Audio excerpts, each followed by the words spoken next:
Suspect vehicle is a white 2018 Chevrolet Malibu four-door in Missouri, temporary registration 077 RUE.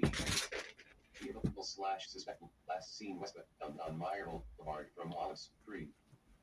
Suspect is Arian Details.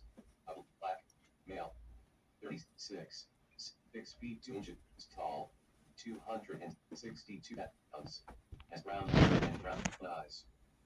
Suspect has dreadlocks. Victim Amira Bills is 2 feet 5 inches tall, 45 pounds, has black hair and brown eyes.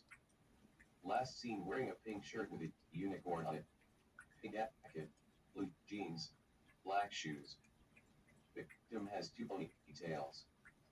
Suspect assaulted the mother of the victim inside a vehicle. The mother left the vehicle and the suspect left with the victim.